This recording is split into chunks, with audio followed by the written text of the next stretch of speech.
People used to say life is hard, but some are born carrying extra weight. For Chukwudi, it wasn't just his body. Everyone called him Big Chuks. He was always fat, his shirts too tight. Running, he breathed like an overworked generator. Children laughed, shouting, "Big Chuks is coming! Run before he eats all the food." They'd slap his head and flee. He wasn't strong enough to fight back. But the real problem wasn't the teasing, it was his home. His father was a noisy drunk, shouting, breaking plates, throwing punches. By evening, he'd be outside a bar with cheap gin. His mother had stopped caring, disappearing for hours, leaving the children to find food. Many nights, the house had nothing. When there was food, it was never enough. Chukwudi's two older siblings learned their own ways of surviving. His brother Emeka left school early, bringing home money from suspicious activities. He'd return late with bruises or stolen items. Nobody asked questions. Then there was Ada, his sister. Different men came to see her at night. Chukwudi noticed her changing clothes, rubbing powder. The men stayed or left quickly, but always left money. One night, young Chukwudi asked, "Ada, why do those men keep coming here?" She sighed, "Go and sleep, Chuks." After that, he stopped asking questions. Chukwudi tried to help, but his body made things difficult. He couldn't run fast for errands, nor carry heavy loads. So he learned something else, begging. He stood near busy streets, wiping windshields, telling small lies. "Please, sir, I haven't eaten since yesterday." Sometimes people gave him coins. Many times they didn't. Some drivers shouted, some pushed him away. Once, a man slapped him so hard he fell into the dust. Still, he returned the next day. Hunger is stronger than shame. Every night, lying on his thin mat, one thought repeated, there must be an easier way to get money. He hadn't found it yet, but soon he would. That discovery would change his life and many others. He would one day be called Pastor Chuks. Big Chuks hated the streets, not from shyness, but from the beatings. Shame slowly disappears when you beg daily. Some days, coins are food. Many days worse. Drivers shouted. Market women chased him with sticks, accusing him of stealing. A man grabbed him, slapped him hard. "Go and work instead of disturbing people." The man shouted. Chuks wanted to laugh. Work? Who would give him work? One hot afternoon, after a long day of begging, Chuks wandered toward the edge of town. Traffic noise faded, replaced by quiet fields and buzzing insects. That was where he saw them. Men and women bent over in a farm, pulling weeds. Moving slowly, steadily under the sun. Chuks watched. His stomach growled, but something else caught his attention. The farmer handed out money, real money. Chuck's eyes widened. They were just pulling grass and getting paid. He walked closer slowly. A worker noticed him. "What are you looking at?" Chuck scratched his head. "Nothing. I was just watching." The farmer, a middle-aged man with a straw hat, looked him up and down. "You want to work?" he asked. Chucks almost laughed. Nobody had ever asked him that. He hesitated. I can try." The workers chuckled at his size. One whispered, "This one won't last 1 hour." But the farmer shrugged. "Let him try." He pointed to a section of weeds. "Pull those out." "Don't remove the crops." Chuck stepped into the field. The soil was warm. He bent down slowly, grabbing weeds. At first, it felt strange. He wasn't begging. He wasn't lying. He wasn't running from angry people. He was just working. The sun burned his skin. Sweat rolled down his face. His back ached, but he kept going. For the first time, nobody shouted at him. Nobody slapped him. Nobody chased him away. When evening came, the farmer counted crumpled notes and handed them to him. "This is for today," he said. Chuck stared at the money. It wasn't a lot, but it felt different. It felt earned. That night, he bought food with his own money. Real food. Not leftovers. As he ate, something new grew inside him. A strange kind of pride. From that day, Chucks went to the farm whenever needed. Slowly, he got used to the work. He helped carry baskets of vegetables to the market. Sometimes the farmer let him sell produce. When he sold well, he kept a small share of the profit. Little by little, money entered his pocket. Not much, but enough to feel he had a place. For the first time, Big Chuks thought he found the right path. But he didn't know what he'd soon see. Something on the street would make him question everything about hard work. Something that looked much easier and much more profitable. For almost 2 years, Big Chuks kept working on the farm. At first, people in the town were surprised. They were used to seeing him on the roadside begging from cars, wiping dusty windshields and telling sad stories. But slowly, that stopped. Now people saw him walking toward the farms early in the morning with a small sack. His clothes were still old, but he looked different somehow. Less desperate. The farm work was not easy. Under the hot sun, Chuks would bend for hours pulling weeds. His back hurt almost every day. His hands grew rough and dark from the soil. Some afternoons he was so tired that he could barely walk home. Still, he kept going because every evening he went home with money in his pocket. Not a lot, but enough to eat. Sometimes the farmer trusted him to take baskets of tomatoes, peppers, and cassava to the small market. Chuks discovered that selling produce could also bring in extra money if he was smart about it. Fresh tomatoes! Very fresh! He would shout in the market. Sometimes he exaggerated a little. Sometimes he convinced customers to buy more than they planned. By the end of the day, he would count the money carefully, separating the farmer's share from his own small profit. It felt good. For once in his life, Chuks felt useful. But even though he had started appreciating hard work, something inside him still bothered him. The money always came slowly, too slowly.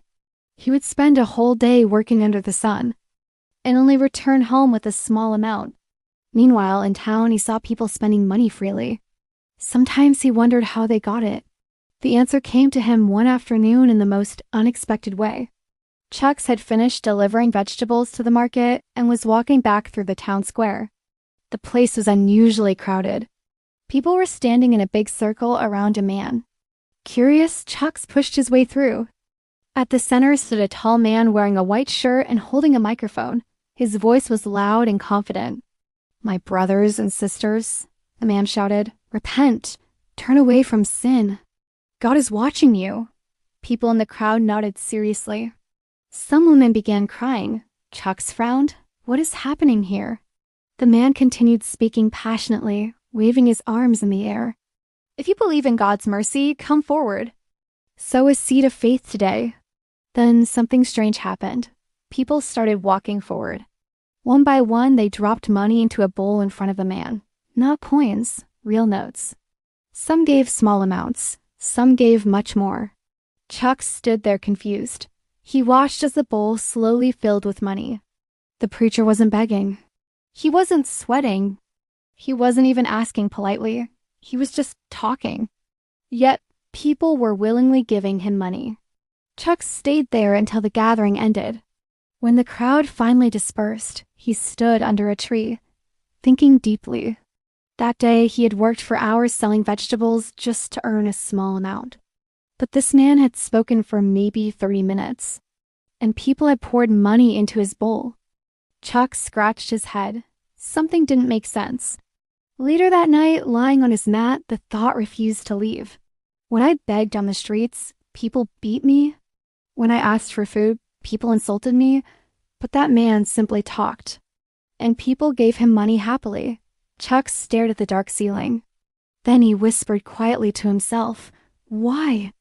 That night, Chuks couldn't sleep. He kept turning on the thin mat in the corner of the room, staring into the darkness. The image of the preacher and the bowl full of money would not leave his mind. He remembered how people rushed forward. Nobody forced them, nobody begged them. They gave their money willingly. That was the part that confused him the most. When Chuks used to beg on the street, he had to stretch out his hand and plead. Sometimes he even had to lie about being hungry for days. And even then, people treated him like he was a nuisance. But that preacher, he simply spoke loudly, waved his hands, and suddenly money was flowing like water. The more Chuks thought about it, the more it bothered him. The next day at the farm, he couldn't focus properly. As he bent down pulling weeds, the same question kept running through his mind. What exactly did that man do differently? During their short break, Chuck sat under a mango tree. With the other workers, they were drinking water and wiping sweat from their faces. One of the older workers noticed Chucks was unusually quiet. "What's wrong with you today, Big Chucks?" the man asked. "You look like someone stole your lunch." Chucks hesitated before speaking. "Yesterday, I saw a preacher in the town square," he said slowly. The workers nodded. That wasn't strange. Preachers appeared in town often, Chucks continued. People were giving him money. Plenty money. One woman laughed. "Of course they did." "That's church offering." Chucks frowned. But he wasn't begging. The old man beside him chuckled. "My boy, pastors don't beg. They preach. People give because they believe." Chucks was silent. Believe? He didn't fully understand that part. But what he clearly understood was the money. After work that evening, instead of going straight home, Chucks walked toward the town square again. He wanted to see another preacher, and he didn't have to wait long. Near a small bus stop, another man had gathered a crowd. This one was shouting even louder. "God will bless you today," the preacher yelled. "Bring your seed of faith." Again, people stepped forward. Again, money entered a basket. Chuck stood at the back watching carefully. This time he wasn't confused. He was studying. He noticed the way the preacher spoke with confidence, the way he used big words, the way he pointed his finger dramatically while talking. But most of all, he noticed something else. People believed him, not because they knew him, not because they had proof. They just believed. And belief, Chucks realized, was powerful. As the crowd slowly dispersed, Chucks walked home slowly. Deep in thought, he compared two things in his mind: farm work and preaching. On the farm, he worked the whole day under the burning sun. With preaching, a man could stand in one place, talk for a short time, and walk away with a full basket of money. When he reached home that night, he sat quietly outside the house. For the first time, a new idea was forming. A dangerous one. He whispered to himself softly, "What if I become a preacher?" Not because he loved God, not because he wanted to save souls, but because in his mind, it looked like the easiest way to make money. And once that thought entered Big Chuck's head, it refused to leave. The idea refused to leave Chuck's mind. For weeks, he kept thinking about it. At the farm, he would remember the preacher shouting confidently in the town square. While selling tomatoes, he would remember the bowl slowly filling with money. The more he compared it to farm work, the more it made sense to him. All I need to do is talk, he kept thinking. Talking was easier than bending under the sun all day. One evening after work, Chucks passed by a small roadside church made of wooden planks and rusted zinc sheets. Inside, a pastor preached loudly to a small group on plastic chairs. Chucks stood outside quietly and listened. "God sees your suffering." The pastor shouted, "Amen." The people responded, "If you believe, sow a seed today and your blessings will come." Amen. Chucks watched as the pastor stretched a small basket toward the people. One by one, they dropped money inside. Chuck scratched his head again. It looked so simple. Over the next few weeks, he began observing different preachers around town. Some preached near markets, others at bus stops or street corners with microphones and speakers. Chucks paid attention to everything: how they spoke, how they raised their voices at certain moments, how they used words like faith, blessings, miracles, and breakthrough. He even noticed how they dressed. Many of them wore clean shirts and carried small Bibles. Slowly, Chucks started practicing. At night, when nobody was around, he stood behind his house. He tried preaching to imaginary crowds. "Repent," he would shout softly. Then he would pause, imagining people listening. God is about to change your life. At first, it felt strange. But the more he practiced, the more comfortable he became. After some time, another thought entered his mind. If I'm going to do this, I need to look like a real pastor. So one day, he used some of his savings from farm work to buy a secondhand white shirt from the market. It was slightly big, but it looked respectable.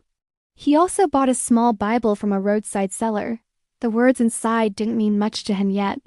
But he knew one thing for sure: people trusted men who carried Bibles. A few days later, Chuks made his decision. He didn't go to the farm that morning. Instead, he walked straight to the town square. His heart was beating fast as he stood near a quiet corner. For a moment, he almost changed his mind. But then he remembered the bowl of money he had seen. He took a deep breath. Then he raised his voice. "My brothers and sisters," he shouted. A few people turned their heads. Chuks continued, trying to sound confident. "God sent me here today with a message." Some people slowed down to listen. Others kept walking. But a small crowd began to form. Chuks spoke about blessings, about suffering, about how God would change people's lives if they believed. Most of the things he said were things he had heard other preachers say. After about 20 minutes, he placed a small bowl on the ground. "If you believe," he said dramatically, "come forward and sow your seed of faith." For a few seconds, nothing happened. Chuks felt sweat running down his back. Then an old woman stepped forward. She dropped a small note into the bowl. Another person followed, then another. Within minutes, there was money inside the bowl. Not a lot, but enough to make Chuck's heart race. As the small crowd slowly disappeared, he picked up the bowl and counted the money. His eyes widened. In less than 1 hour, he had made more money than he usually earned from a full day on the farm. Chuck smiled to himself. That was the day Big Chuks, the farm worker, disappeared. And slowly, Pastor Chuks was born. At first, it was just a small experiment. Chuck still told himself that. He would preach in the town square once in a while, collect whatever people gave, and then return to the farm the next day. But the truth was obvious very quickly. Preaching brought money faster. Much faster. Soon, Chuks began skipping farm work more often. Instead of waking up early to walk to the fields, he would iron his white shirt, tuck a small Bible under his arm, and head into town. At the beginning, people didn't take him very seriously. Some laughed when they saw him standing on a wooden crate, shouting about blessings and miracles. "Isn't that the fat boy that used to beg here?" someone whispered once. Chuks heard the comment, but he ignored it. He had already learned something important. Confidence was everything. So he spoke louder. He raised his voice like the preachers he had watched. He used dramatic pauses. Sometimes he closed his eyes while speaking, as if he was receiving a message from heaven. "My brothers and sisters," he would say, "God told me someone here is about to receive a breakthrough." People loved hearing that. More people began to stop and listen.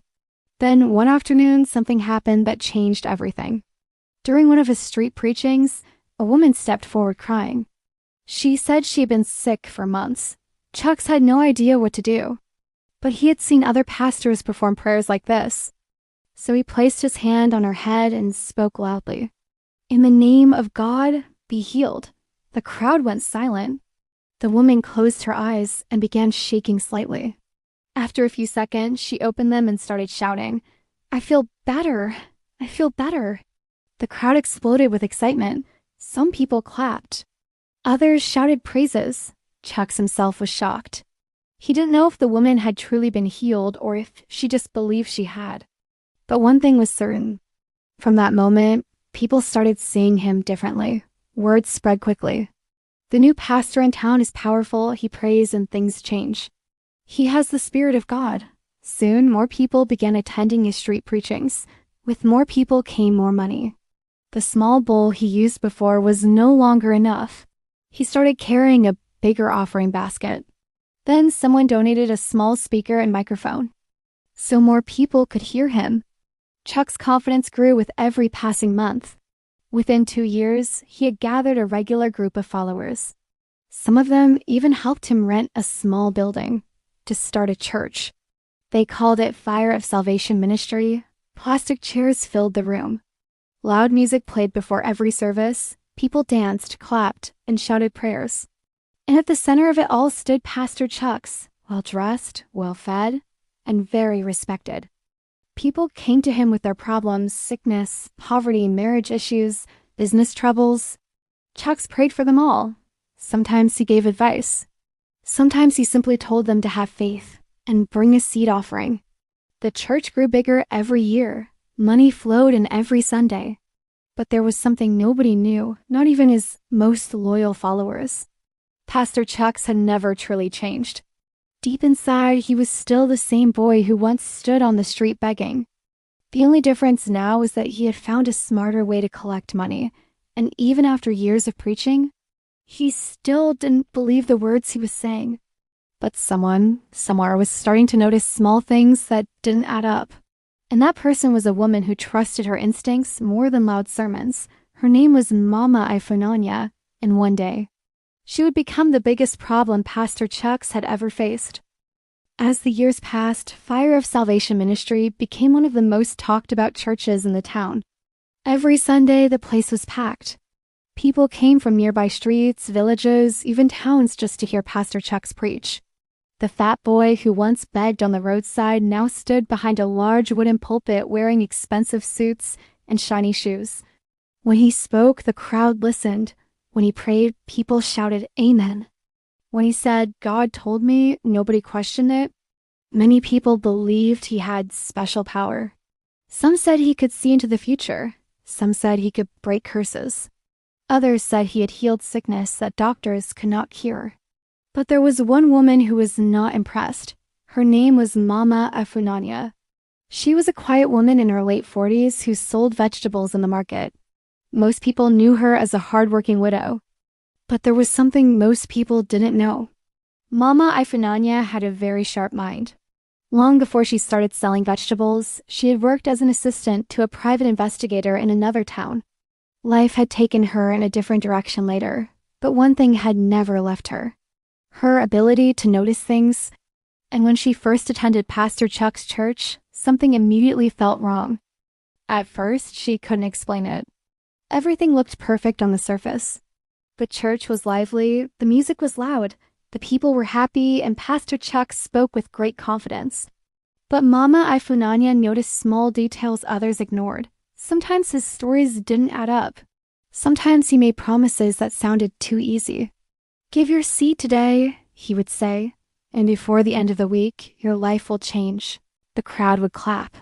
Mama Ifunanya would simply sit quietly, watching, observing. Then she noticed something else. Pastor Chuks liked to surround himself with young women in the church. He often called them forward for special prayers. Sometimes those prayers happened in private rooms behind the church. Whenever people asked questions, he always had the same answer. "These daughters are under spiritual attack," he would say. "I am helping them." Most members of the church accepted his explanation without doubt, but Mama Ifunanya's instincts were not comfortable. One afternoon, after a church service, she quietly asked one of the young girls a simple question. "Are you all right, my daughter?" The girl quickly forced a smile. "Yes, Mama, Pastor is helping me," but her eyes looked uneasy. Mama Ifunanya said nothing more. Instead, she continued observing. Weeks passed.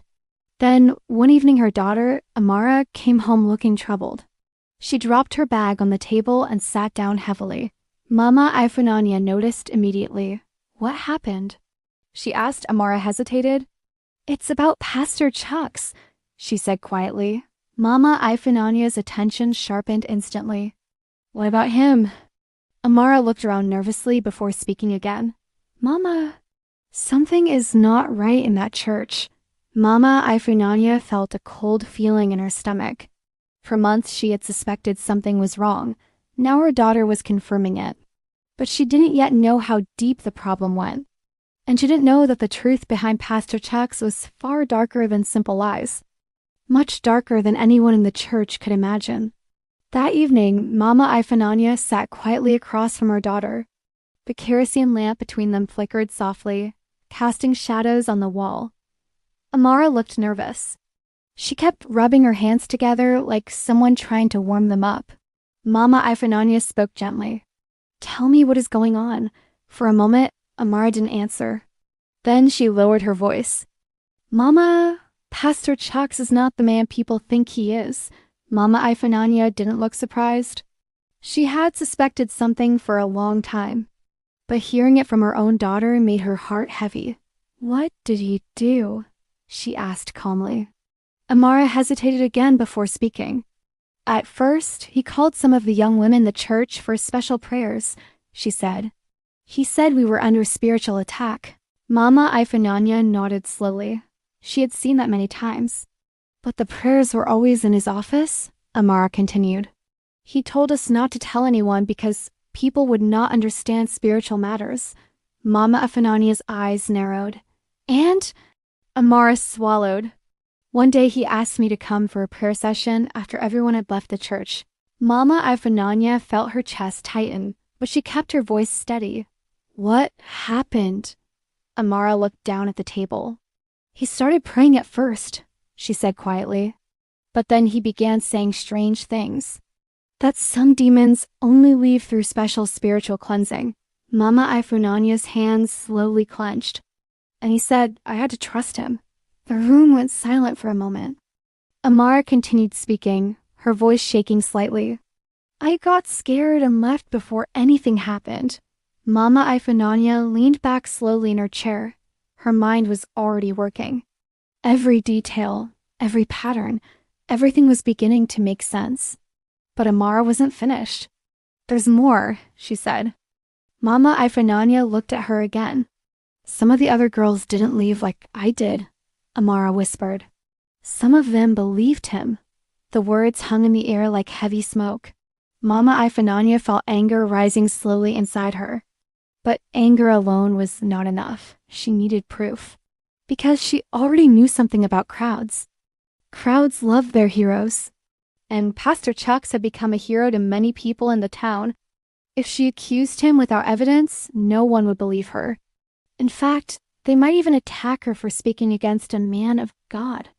Mama Ifananya stood up and walked to the window. Outside, the night was quiet.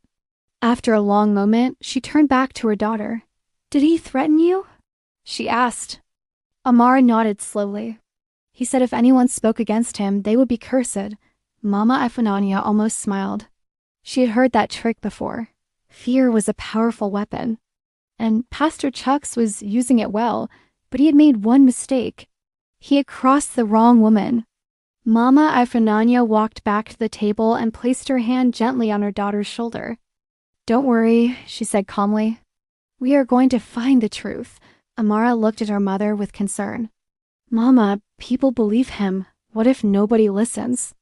Mama Ifananya's eyes hardened slightly. Then we will show them something they cannot ignore.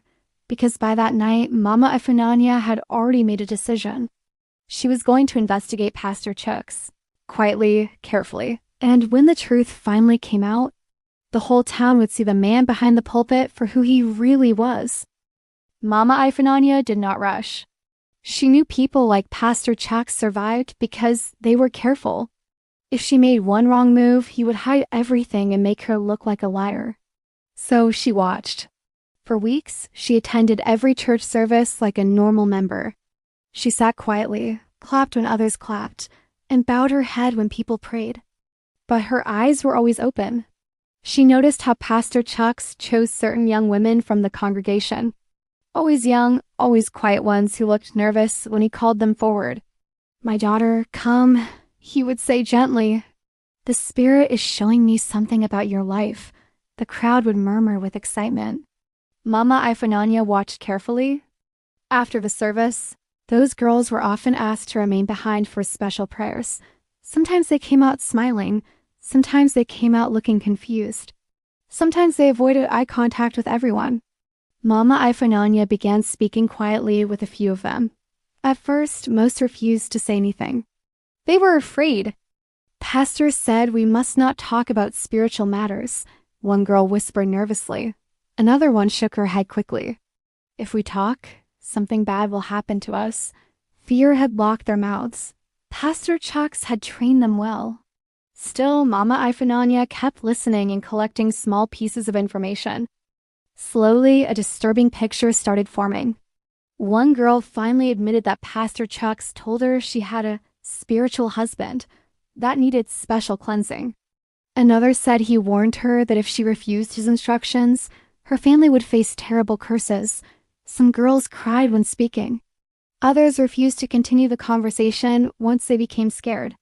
Mama Ifananya realized something painful. Even if these girls had suffered, many of them were too frightened to publicly accuse him. But she decided to try something else. One Sunday after church, she stood up and spoke to a few church members outside. "I think something is wrong with Pastor Chuks," she said calmly. The reaction was immediate. One woman gasped, "How can you say that about a man of God?" Another man shook his head angrily. "You should be careful, Mama Ifunanya. Speaking against a pastor can bring curses." Someone else even raised their voice. "Jealousy is not good. God is using this man." Mama Ifunanya stood quietly while they spoke. She wasn't surprised. Pastor Chuks had built a powerful image. People trusted him. Some believed their lives had improved because of him. To them, accusing him sounded like attacking their faith. And Pastor Chuks knew exactly how to control that fear. During one service, he suddenly addressed the congregation with a serious face. "There are people who will try to destroy this ministry," he warned. The room became silent.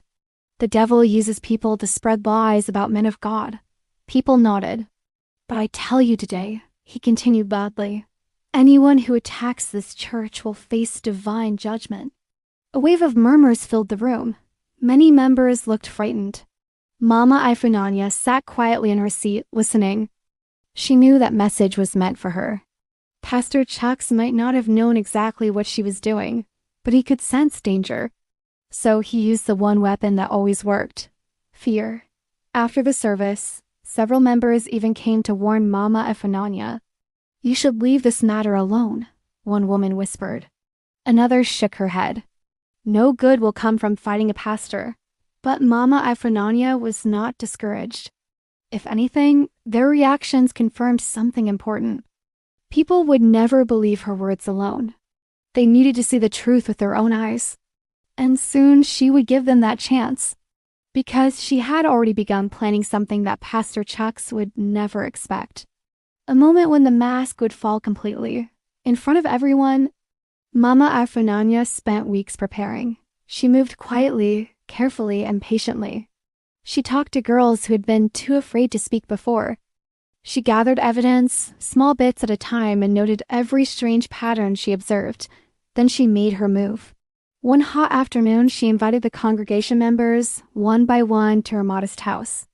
Under the pretense of a women's prayer meeting, slowly they came. Curiosity always wins over caution. Her house was small, but Mama Ifunanya had made sure the living room was cleared. When everyone arrived, she waited for the moment to confront the man behind the pulpit. That moment came sooner than anyone expected. She had persuaded a few of the young women to come forward, girls who had previously been scared to speak. That afternoon, she arranged for them to reveal what really happened during special prayers. Pastor Chuks, unaware, had invited them to his house for a spiritual session. He expected obedience. He expected secrecy. He expected control. When Mama Ifunanya and the group arrived, he was in his private room, sweating profusely. Young girls sitting on the floor around him. There were strange objects laid out. A jar filled with liquid, red stains, and ceremonial items he used to intimidate people. The congregation gasped. Eyes widened. For the first time, people saw clearly what he had been hiding. Mama Ifunanya spoke calmly, firmly. "This is the man you trust. This is the man you call a servant of God." The girls nodded, their faces pale but resolute. They told the truth about the manipulation, the threats, and the rituals. Pastor Chuks tried to shout, to threaten, to call curses, but the power had left him. His congregation, seeing the evidence with their own eyes, no longer feared him. Shock, anger, and disbelief filled the room. People finally understood. The man who had charmed them with the words of God had been lying all along. Not only was he a fake pastor, but he had been exploiting young women, performing dark rituals, and using fear to maintain control. No sermon could save him now. Mama Ifunanya stood tall, calm, steady. She had done what nobody else dared. The man they had trusted was gone, not in body, but in truth. And for the first time, the congregation saw what she had seen all along. Truth is louder than fear. And the bravest person is the one who stands even when everyone else refuses to. From that day on, Pastor Chuks was no longer untouchable. The boy who had once begged on the streets had grown into a man who fooled many. But in the end, even the cleverest mask falls.